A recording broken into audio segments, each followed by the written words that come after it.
Welcome back. You're watching Daybreak. This is Citizen TV. We're live from Nairobi. It is Budget Day 2019-2020 in Kenya. She's not the only country that is reading her budget. Uganda and Tanzania will also be reading their budgets today. 3 trillion Kenyan shillings. That's the total budget that we have. Let me help you put this into perspective. Apparently, this 3 trillion can help build 100 thicker roads here in the country. And also to put it more in perspective, 10 SGRs can be built with this 3 trillion. And 30 million Kenyan shillings is what you'd spend every single day for the next 274 years for you to finish 3 trillion Kenyan shillings. And let's say our population is about 50 million Kenyans, right? That means every single Kenyan would go home today 60,000 Kenyan shillings richer. I hope that has helped put into perspective the 3 trillion Kenyan shillings. And of course, today we even have experts here in studio to help us understand these numbers just a little bit more. Those colossal amounts are part of the budget that's going to be read later on today. Let me introduce our guests really quick before we get into the details of the budget 2019-2020. It's going to be a lot of numbers, but we'll make sure it's relative to you and related to you. You'll find out whether your taxes are going to go up, what it means for you to bridge the 607 billion shilling deficit gap that we have as we speak. Professor Herman Manyora from my immediate left, thank you so much for coming in, political communication strategist, asante sana. We have Honorable Pio Wandai, Member of Parliament Ugunja and Chair Public Accounts and Investment Committee, asante sana. We also have Bide Mwema, Investment Analyst at Infallible Group, if I got that right. Yes, you did. Thank you so much for coming in. And Robert Waruiro, Tax Director at KPMG. Asante sana for coming in as well. So, 3.08 trillion is the budget we're talking about. First, let's just set the pace. So this budget is being presented against a backdrop of what they say is 6.3% economic growth. That's according to the Economic Survey 2018. Agriculture value addition grew up by 6.6% in 2018 from 1.8% in 2017. Forget about the numbers. They're saying the projection for this particular year is about 6.2. The jobs that were created were 840,600. 83.6% of new jobs were in the informal sector. This is just an overview of where we are as we stand before the budget is being read right now. And the focus is going to be on the big 4 agenda. Right. Food security, agriculture and livestock, 55.97 billion shillings. Manufacturing, 125.42 billion shillings. And we still have more on that. Housing, population urbanization and housing, 103.15 billion. Universal healthcare, 82.8 billion shillings. But forget about these numbers. The biggest question is, how can we really afford a budget of 3.8 trillion shillings? Are we living beyond our means, Prof? Well, that is a quick take you would have, given that that is almost double what you can collect as a country. Certainly it involves a lot of borrowing, a lot of fixing of elements here and there, and even at an individual level, when you are spending twice as much as you can raise, definitely there's cause for concern. It can be a good household where you every year you spend 2 times what you get as a family. So I think this country cannot afford that kind of budget. Well, that's one way of putting it. But I think the better way of putting it is that this country can afford even a 5 trillion budget. In other words, if we are not lazy, if we collect our taxes well, not by overtaxing, but by being more innovative, if we know what we have as our natural resources, if we exploit our natural resources, other countries exploited their natural resources to get where they are. We shouldn't be afraid of even looking at our wildlife and saying, which is a better innovative way of using our wildlife and our minerals, and so we can afford a bigger budget. But to the extent that we are not able to be innovative enough to raise enough revenue, then 3 trillion becomes, in my view, a little too ambitious. All right. Yeah. Honorable, what do you think? Well, 3.08 trillion. Can we afford it? We definitely can't afford it based on past experience. Yeah, from where I sit as chairperson of Public Accounts Committee, the National Assembly, I know for sure that year in, year out, we budget.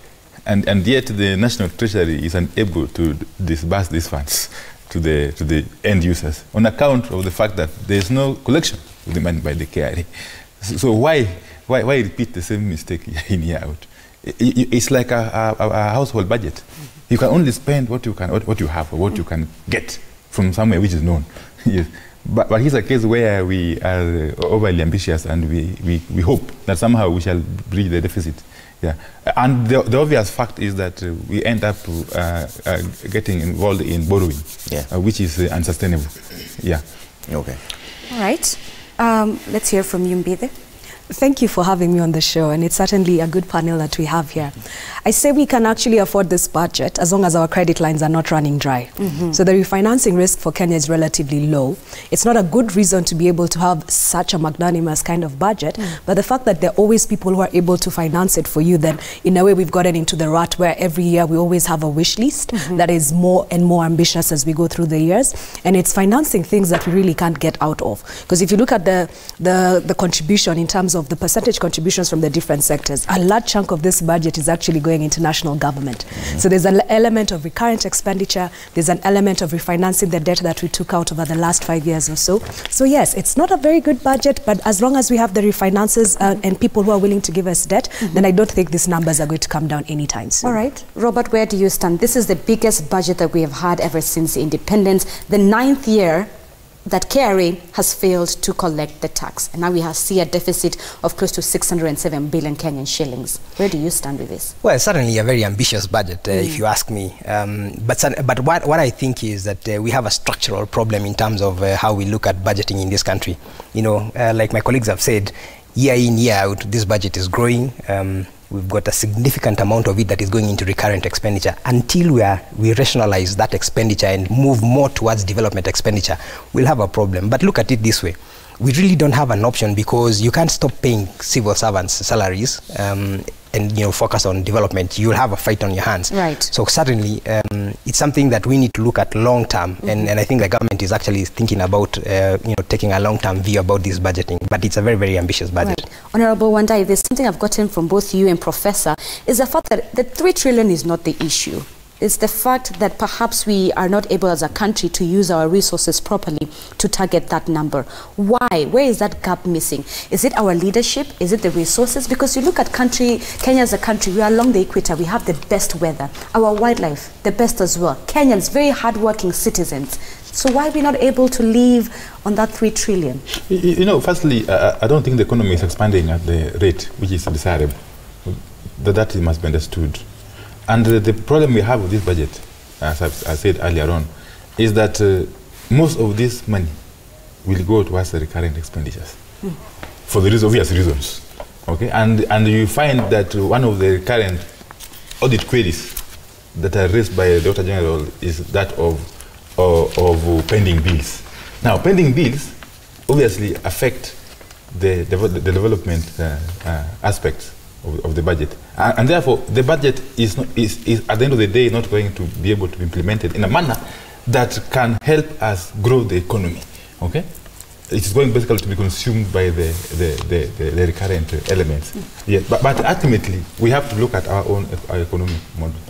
What can we do as a country to be able to achieve a sustainable growth, so that we can be able to afford this kind of budget as a country without relying so much or most exclusively on borrowing, which, as you know, is very expensive and very difficult to manage. Honorable Wandai, and there's been a bit of a concern here, because this is where we are as we speak. Committee established that many of the sectors did not really adhere to the expenditure ceiling set by Parliament. So in as much as we're living beyond our means, most of the set ceilings by Parliament is still not being adhered to. This was a concern raised by the Budget Committee on this same budget. So where does the gap lie then in that case? Because many people are saying that we are growing as an economy, and let me show you that. And this is what you're also talking about, Mbithe. National debt stands at 5.15 trillion. In fact, there are those who are saying it's about at 5.6 or 5.4, and 2.54 domestic and 2.61 external. The biggest issue on this is that the debt to GDP ratio is at 56.2%. The global threshold being 60%. So our debt levels are at a crisis, and you had mentioned that as long as we have credit coming in, then we are okay. This doesn't show a very good picture. Mbithe. Yes, that's true. So I think what I was saying is, we have the luxury of always expanding our budget because we have people out there who are willing to give us debt as a country. So that luxury should be cut. That, I don't know whether it should be cut or not, but you cannot ignore the fact that where Kenya stands today from an economic perspective, if you compare us to the rest of the region, we are actually doing very well. In as much as the growth that we actually talk about, 6.3%, does not trickle down to the Mwananchi, I think the government has taken the Vision 2030 and said, why don't we lay out the groundwork? Why don't we put in the infrastructure and have people able to actually create opportunities for themselves?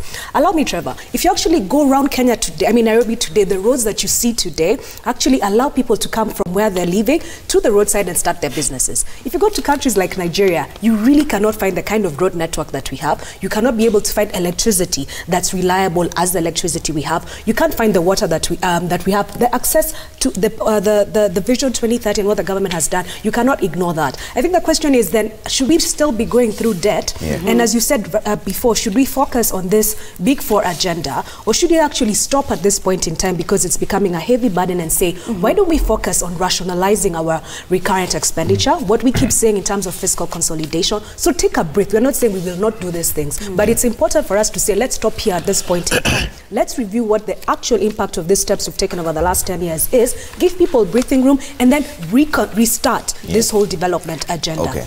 Robert, should we have concessional loans and maybe stop borrowing from places like China and go back to World Bank and IMF? Because their loans come with conditions. They give you part of the loan, they come and see what you've done with it. It's not a free-fall loan where you're just given money and then half of it goes to corruption. Should we go back to concessional borrowing? Well, that would be an option, but remember that Kenya also moved to middle-income status or lower middle-income status, so concessional borrowings are not easily available. But just to build upon Mbitha's point here, she talked about rationalizing expenditure. I understand where she's coming from, and that's really is what we need to do. But look here, you've got salaries to pay, so you really can't stop paying salaries to say that we focus on development. But what I do agree with is certainly is that we need to look at the focus on the Big Four. We sort of whittle down that and say let's focus on 2 items and let's let that spur development. But otherwise, looking at the 4 items is really going to be spreading us too thin. Robert, you're a tax expert, tax director actually with KPMG. You look at this GDP ratio is at 56.2%. The government will say our GDP is doing very well. But why isn't it not trickling down to the common Mwananchi? Why isn't Wajiko, feeling the effects, the positive effects of this? Where is that disconnect? Very good question. Now, this GDP is infrastructure driven. You see, so if you talk about GDP growth, it's about SGR. Remember SGR, when they brought in the equipment and the supplies to build the SGR, there were no taxes which were being paid. So really, there is no, other than the labor component that has been expended in Kenya, no money is circulating in Kenya. And that's the reason why Wanjiko can't feel it, because, so should we have more of a manufacturing-driven economy instead of an infrastructure-driven economy? Or agriculture. Or agriculture. Yes. But that's not the case in Kenya. We've seen companies close. We've killed our agriculture sector, and from cotton, maize, our millers, etc. In fact, now even the budget for the subsidized fertilizer has been cut to half. It was 4 billion, now it's at 2 billion shillings. And I think this is where we're saying that we need to refocus on the agenda and figure out which is the most important, which one will drive growth right to the bottom pyramid. Because as we speak today, those guys are not feeling the growth. Everybody's talking about 6.3%. But if you talk to the common Mwananchi, where's that growth coming from? Exactly. So President Uhuru Kenyatta and his counterpart, Dr. William Ruto, had promised Kenyans a double-digit economy. Do you still see that happening in a 24-hour economy? No, we had 6.3%. We had targeted 10%. I don't think that would be feasible. We're doing very well. Look at Rwanda. Rwanda is at about 8.6 last year, so doing very well, but still not at double digit. So I think it's a very, very tough order there, even with a 24-hour economy. Okay. Yeah. Honorable Ndai, should we reprioritize? Because there's another issue here that came up. So 80 billion shillings second supplementary budget is being sought. 79 billion is going towards recurrent expenditure. Only 1.24 billion goes to development, which really cannot also be tracked. Should we refocus our priorities and maybe cut down on the Big Four agenda? Because this would go mostly to pending bills, the ones you're talking about. There's a misnomer there. Yeah. When you say it's being sought, you presume that it's been spent. While the actual fact is that money has been spent. Just coming to formalize it. Yes. But so, how can we spend money we don't even have? Then come back the law allows that. Yeah. Yeah. So really, and this basically reinforces the point we have been making all along here. Yeah. Is that most of our expenditures are going towards the recurrent elements. Okay? Very little money is going towards development. And that should be a cause for concern to all of us. Yes. So unless we look at our current sector. And speaking of which, this 1.24 billion for development, there's also, experts have come out to say, why is it that part of this money is going into dead projects, or projects that are ghost projects, dams, Konza City, which has been there since Mwai Kibaki's time till today, we still see no fruits. The government is still pumping money into that project. So why are we seeing the government put in money in projects that are even dead? Konza City is a private project. Again, from my experience as chair of PAC, the little that is going towards the development, most of it again is stolen. So it is a catch-22 situation. Very little is going toward development, and yet that very little again is not actually utilized fully for development purposes, because this is the only avenue for stealing. You can't steal money for salaries. So there's a problem that we must deal with. A lot of the issues that we have with our accountability stem from development vote. Yes. Is this right then when we say that we are looking at a growth rate of 6.2%? Well, because nobody is feeling this kind of growth. This is the projection for this year as this budget is being read. And that's the point. Yeah. What you mentioned earlier about the GDP is all artificial, because the common man will never feel it. Yes, as long as we don't focus on the sectors that really matter, such as agriculture, or manufacturing, and so on and so forth. Professor, engage me on this, because as we are speaking right now, this budget, they believe that we might be able to actually finance it because of these particular issues that are coming up. They say the key growth drivers are stable weather conditions. We know very well the weather has been anything but stable. A drought? Yes. Ongoing infrastructural development. We know some of those projects have stalled. Most of them, in fact, the government put a capping in no new projects, but we know there are still more being launched. Stable interest rates, strong services sector, sustained business confidence. This is where we are basing the key growth drivers, as we speak for the budget now. Our priorities, are they really twisted, or are we just I think this is what I prefer to call textbook economics. And our economists, I call them houseboys today, or World Bank and these other big things. They're not really economists because we need a model that can work in a country like ours. We cannot work with an economics textbook and quote all these kind of things that do not really reflect, like you say, the common person. Right. I also don't feel it. If you talk of even a double-digit growth, if you get there, that's it. And I don't feel it. So it's not there. So that's what I'm calling textbook economics. We need things that can work. And because we are talking about the budget, there are 2 or 3 very simple things. One, the budget is about revenue collection. Can you be innovative and creative enough to go out there and get every penny you can get without hurting the citizen of the country? Number 2, can you stop wastage of what you have collected? We are very good at, we are poor at the first in terms of collection. We are terrible when it comes to wastage. And then can you focus what you have collected on the sectors that can grow the economy? Can you put money in agriculture? Can you put money in education? Can you do things to stimulate growth, economic growth, in terms of maybe manufacturing and so on and so forth? If you do that way, then you'll go far. We don't do that. Instead, the little money we collect, we want to eat it through wastage, through corruption. The budget, like he's talking about, there is what we call padding. In other words, you put money where you know you'll follow it and eat it. You put money in NYS when you know they don't have the capacity for absorption. They can't use that money. But you are putting there because you know you'll follow there and eat it. You get what I'm saying? So long as we continue being this stupid, then it will remain a poor backward country forever. For a long, despite long whatever trillion our budget is. Whatever, even if you get 10 trillion and you are still as useless as we are in everything we do, you won't go far. You see, my friend, we talk about GDP, you talk about borrowing, we are not at 60%. We are not Japan, we are borrowing in dollars. So every time you shake the dollar, your debt goes up. So you cannot talk about 60% GDP. Your debt, it doesn't add up. You are the expert, you know that. If you are borrowing using the dollar and your shilling can move, if the shilling today moved 105 to the dollar, and what will your debt look like? Speaking of debt, 80 billion Kenyan shillings is what has been set aside to pay the current debt that we are seeing. We need to take a quick commercial break. Pay our dues right here on Citizen TV. But when we come back, we'll dive into this conversation. It's fantastic that we have a tax expert here because this means for the next 12 months, you and I might just have to tighten our pockets. Yep. That is actually the biggest concern because it's coming up on my screen right after this. So the national government is going to get this March expenditure, 1.8 billion, and there's several others also. Parliament, 43.7 billion, judiciary, 18.8 billion, some of them for cars.